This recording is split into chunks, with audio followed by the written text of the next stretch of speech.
Hello and welcome to another episode where we attempt to fall asleep, but we succeed because we have the help of Habibi Spice, who is me. I have some news, very good news for you. You can now directly support this channel by subscribing to my Patreon. There are many tiers, so you can give me money, and in return, you get the satisfaction of knowing you're supporting this channel. Beautiful exchange. I know. The link is in the description. You will not lose it unless you are very, very tech non-savvy, which you probably are. I'm joking. I will compliment you because I need you to give me your money.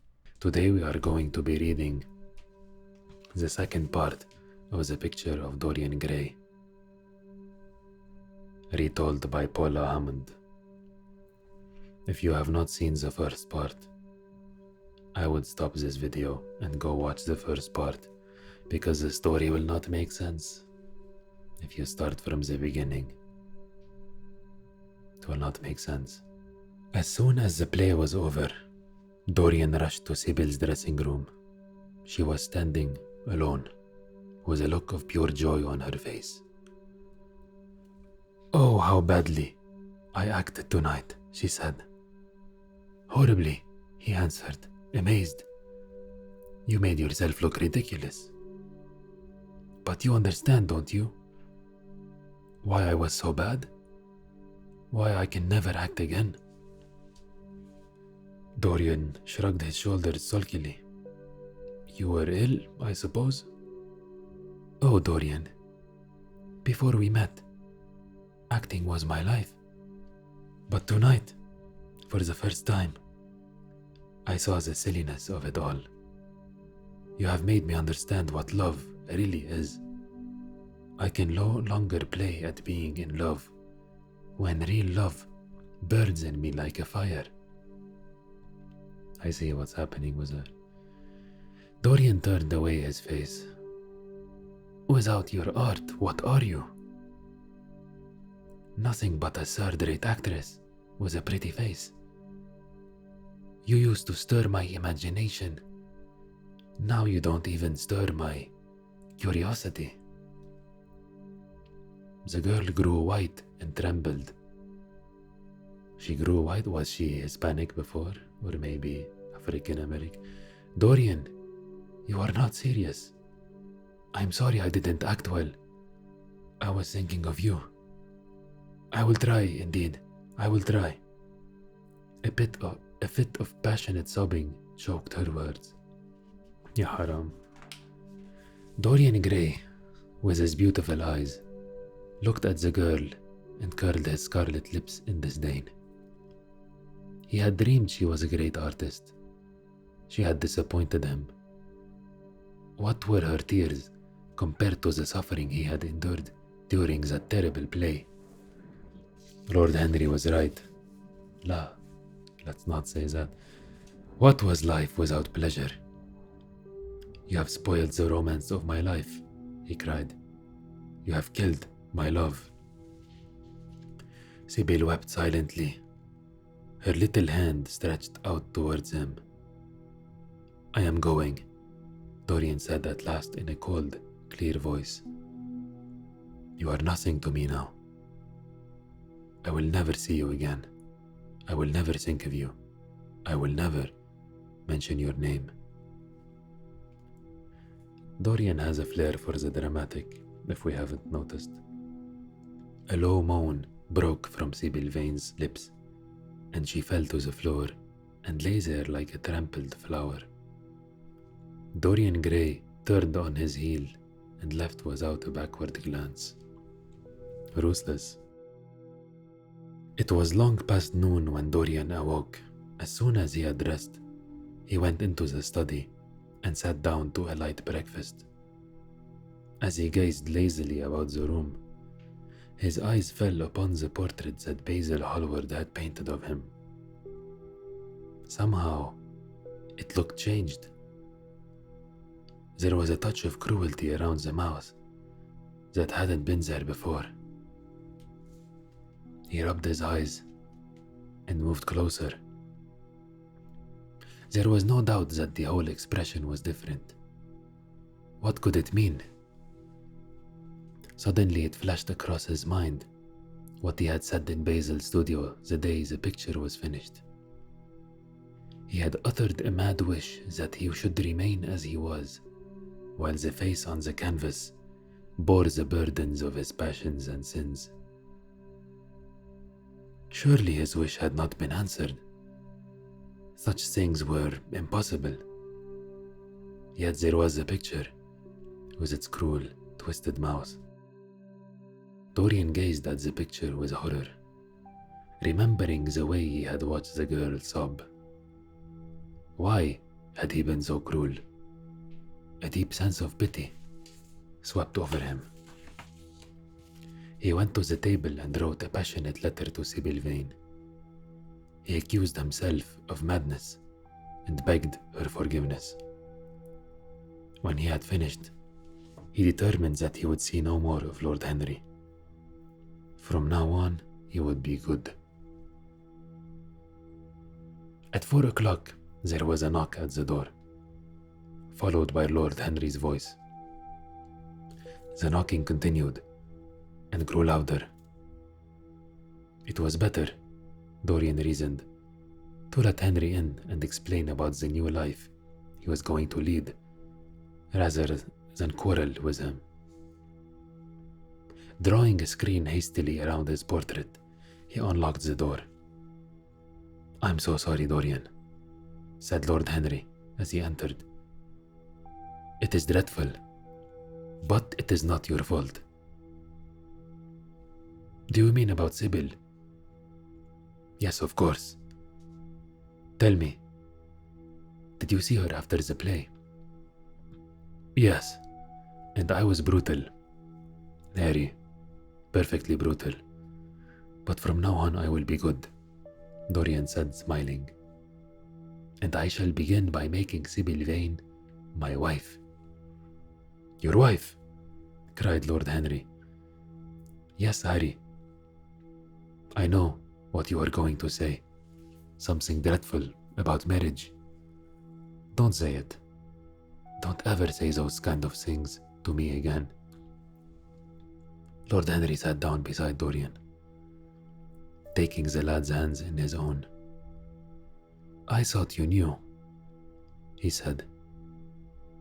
"It was in all the morning papers. Sibyl Vane is dead." A cry of pain broke from Dorian's lips.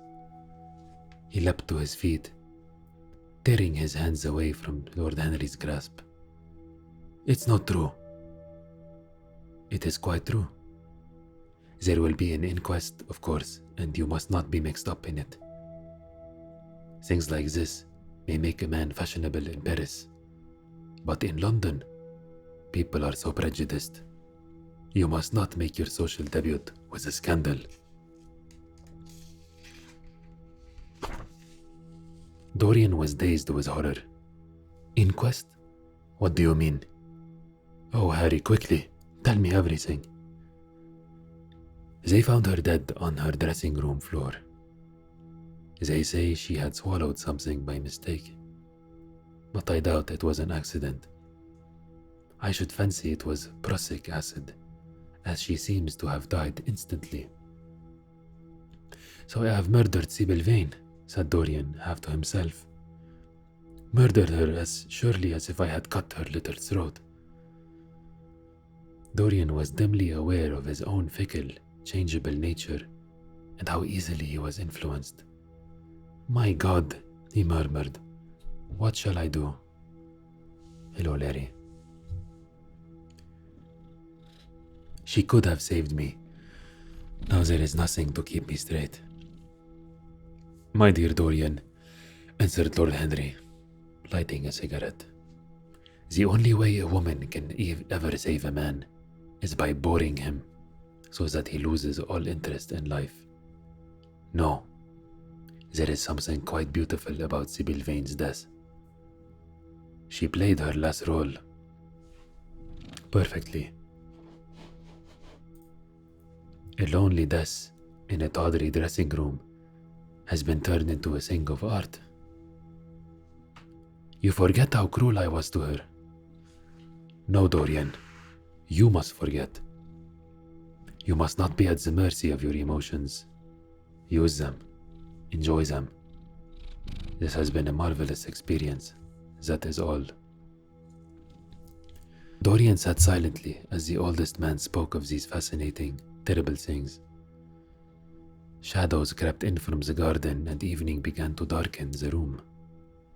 Later, when Basil called to offer Dorian his sympathies, he was amazed to hear that the lad had gone to the opera with Lord Henry. It was several years later, the 9th of November, the eve of his own 38th birthday, as Dorian Gray remembered afterwards. He was walking home from Lord Henry's when a man rushed past him in the mist with the collar of his grey overcoat turned up. It was Basil Hallward. It was Basil Hallward. Dorian hurried on, but just as he reached his front door, he felt the painter's hand on his arm. Dorian, what an incredible stroke of luck. I have been waiting at your place since 9 o'clock.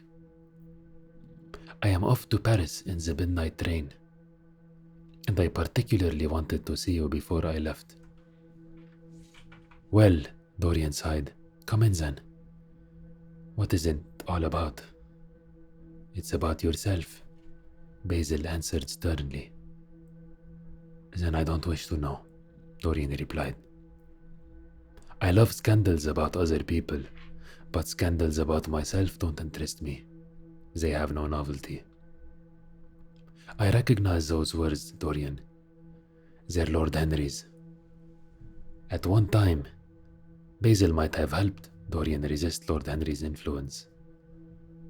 But now the painter's continued warnings irritated him. Well, what is it? Dorian asked, coldly. Dorian, why is it that no gentleman in London will either go to your house or invite you to theirs? You used to be great friends with Lord Staveley. Last week he told me that no pure-minded girl should be allowed in the same room with you. When you met Lady Gwendolen, not a breath of scandal had touched her. Now not even her children are allowed to see her, Dorian. Passionately, one judges a man by the effect he has on his friends. Yours seem to lose all honor and goodness. You seem to fill them with a madness of pleasure for pleasure. Take care, Basil. You go too far. No, I must speak and you must listen. Dorian, when I see you and your pure, unspoiled beauty, I can't believe these rumors. Sin is a thing that writes itself across a man's face. Yet every day I am told the most terrible things about you. I sometimes wonder if I know you at all. But to answer that, I would have to see your soul. See my soul. A bitter laugh of mockery broke from Dorian's lips. You shall see it tonight if you like, yes. You have chattered enough about sin. Now you shall look on its face. There was a madness in Dorian's words. He felt a sudden terrible joy at the thought that someone else would finally share his secret. Come upstairs, Basil. I keep a diary of my life, and it never leaves the room in which it is written. I shall show it to you. The room had not been lived in for years. A large curtained picture, a table, a chair, and an empty bookcase were all it contained. Everywhere was dust and the damp smell of mildew. So you wish to see my soul, Basil? Then draw back the curtain. The voice that spoke was tinged with hysteria. You won't? Then I must do it myself. Dorian tore the curtain from the painting and threw it to the ground. A cry of horror broke from the painter's lips, as in the flickering lamplight, he saw the hideous image on the canvas, grinning out at him. It was Dorian Gray's own face, but how horribly changed. It was as though a leprosy of sin had eaten away the once beautiful face. A rotting corpse in a watery grave would have looked less fearful. Yet the surface of the paint was quite undisturbed. He recognized his own brushstrokes. No man had done this. The foulness and horror had come from within. What can this mean? The painter said at last. His voice sounded hollow and afraid. When I was a boy, Dorian answered in a crazed tone, you introduced me to a friend of yours, who explained to me the wonder of youth. On that day, you finished a portrait of me that revealed to me the wonder of beauty. In a mad moment, I made a wish. Perhaps you would call it a prayer. No. That is impossible, Basil exclaimed, flinging himself into the rickety chair that stood beside the table. But if it is true, oh my God, Dorian, if this painting is your true self, your very soul, then pray, Dorian. Pray, Habibi. The prayer of your pride was answered. Perhaps the prayer of your repentance will be answered also. As the lad glanced at the loathsome picture, an uncontrollable feeling of hatred for his painter came over him. It was so sudden that it seemed to have been suggested by the image on the canvas itself. He looked wildly around the room, and there, on the bookcase, his eye caught something shimmering. Bless you. It was a knife. He seized it and rushed at Basil, crushing his head against the table, burying the blade deep in the man's neck. Habibi, bro, not even a second. Relax, Dorian. There was a groan and the horrible sound of choking on blood. Basil's outstretched arms shot up, his stiff-fingered hands clawing the air. Dorian stabbed him again and again, then threw the knife down on the table and listened. He could hear nothing but the drip, drip, drip of blood onto the threadbare carpet.